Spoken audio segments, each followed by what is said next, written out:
1996 সালের 6 সেপ্টেম্বর ইস্কাটনের নিজ বাসভবনে রহস্যজনক মৃত্যু হয় সালমান শাহর। এ মৃত্যু আত্মহত্যা নাকি পরিকল্পিত হত্যা, এই প্রশ্নের উত্তর খুঁজতে পেরিয়ে গেছে প্রায় 3 দশক।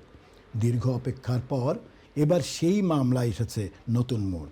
গ্রেফতার হয়েছেন সন্দেহভাজন এক আসামি। এ নিয়েই গত 17 আগস্ট সোমবার লন্ডন বাংলাপাড়া প্রেস ক্লাবে সংবাদ সম্মেলন করেছে সালমান শাহর মা নীলা চৌধুরী। বিস্তারিত জানাচ্ছেন আমাদের নিউজ এডিটর শেখ মহিতুর রহমান বাবলু। চিত্রনায়ক সালমান শাহ ইস্কাটনের নিজ বাসভবনে মারা যান প্রায় 30 বছর আগে। ওই বাসায় সেদিন আসলে কি ঘটেছিল, সংবাদ সম্মেলনে সে কথা জানালেন সালমান শাহর মা নীলা চৌধুরী।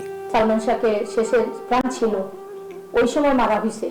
তারা বলা হয়েছে তাকে শেষ করে দাও, শেষ করা হয়েছে। আমরা প্রথম জানছি ওটা চিঠি পাইছে বলে, পকেটে বলছে, আবুল বলছে তার পকেটে তো পায় নাই, তারা গোসল করাইছে। তারা কে পারমিশন দিল সামিরাকে যে গোসল করাও আর ই করো? আমরা তো জানলাম না, আমরা না জানতেই তারা সব করে ফেলছে। প্রয়াত সালমান শাহ হত্যা মামলায় তদন্তের নামে কালক্ষেপণ না করে বিচার শুরু ও অন্যান্য অভিযুক্তদের গ্রেফতারের দাবি জানানো হয় সংবাদ সম্মেলন থেকে। সরকারের দৃষ্টি আকর্ষণ করে বলবো, আপনার একটা পার্সোনাল একটা ট্রাইব্যুনালের ব্যবস্থা করে সেই কোর্টে সালমান শাহ হত্যার বিচারটা করা হোক এবং স্পেশাল অফিসার দিয়ে সেটা বন্ধ না রেখে দেরি না করে প্লিজ আমার বিনীত অনুরোধ। আমি দেশের একজন প্রথম শ্রেণীর নাগরিক, প্রথম শ্রেণীর নাগরিকের স্ত্রী, প্রথম শ্রেণীর নাগরিকের মাতা, আমি একজন ভিকটিম, আমাকে এই সাহায্যটুকু করা হোক। এদিকে একই দিনে লন্ডন বাংলা প্রেস ক্লাবের সামনে জাস্টিস ফর সালমান শাহ ইউকের পক্ষ থেকে সালমান শাহ হত্যাকাণ্ডের সাথে জড়িত সামিরা সহ সকল আসামিদের অবিলম্বে গ্রেফতার এবং বিচারের দাবিতে প্রতিবাদ সমাবেশ এবং প্রেস ব্রিফিং করা হয়। আর একটা অনুরোধ থাকবে, আপনারা তুলে ধরেন বাংলাদেশে ডনের রিমান্ড চাই আমরা, আসল সত্য বেরিয়ে আসবে। মাত্র 4 বছরের অভিনয় জীবনে ঢালিউডে এক নতুন অধ্যায়ের সূচনা করেছিলেন সালমান শাহ।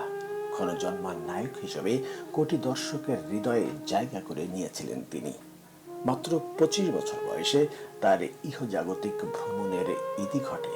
প্রায় 30 বছর পর নতুন এই তদন্ত কি সেই অন্ধকারের পর্দা সরাতে পারবে? শেষ পর্যন্ত কি সত্যিই বিচার পাবেন ক্ষণজন্মা এই নায়ক? এ প্রশ্ন তার পরিবার ও কোটি কোটি ভক্ত অনুরাগীদের। Sheikh Mohitur Rahman Bablu, আইওয়ান news time, London.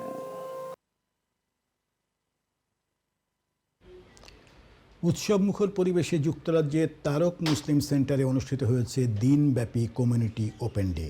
রোববার সকাল 11টা থেকে বিকেল 5টা পর্যন্ত আয়োজিত অনুষ্ঠানে বিভিন্ন ধর্ম ও সম্প্রদায়ের মানুষের স্বতঃস্ফূর্ত অংশগ্রহণে পুরো আয়োজন পরিণত হয় এক প্রাণবন্ত মিলন মেলায়। কমিউনিটির মধ্যে পারস্পরিক বন্ধুত্ব, সম্প্রীতি, বোঝাপড়া ও ঐক্য আরও সুদৃঢ় করাই ছিল এ আয়োজনের মূল উদ্দেশ্য। স্থানীয় বিভিন্ন শ্রেণী পেশার মানুষ, পরিবার ও শিশুরাও এতে অংশ নেন। অনুষ্ঠানটি ছিল 14টি খাবার ও পোশাকের স্টল, শিশুদের জন্য বিনোদনমূলক আয়োজন এবং নানা ধরনের কমিউনিটি কার্যক্রম। দর্শনার্থীদের মধ্যে এসব আয়োজন নিয়েছিল ব্যাপক আগ্রহ।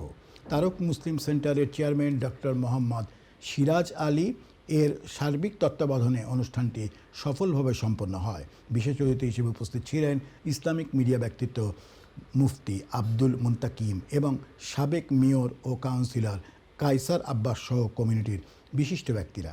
আয়োজকরা জানান, বিভিন্ন ধর্ম ও সংস্কৃতির মানুষের মধ্যে যোগাযোগ, বন্ধুত্ব ও সম্প্রীতি বৃদ্ধিতে এ ধরনের আয়োজন গুরুত্বপূর্ণ ভূমিকা রাখে।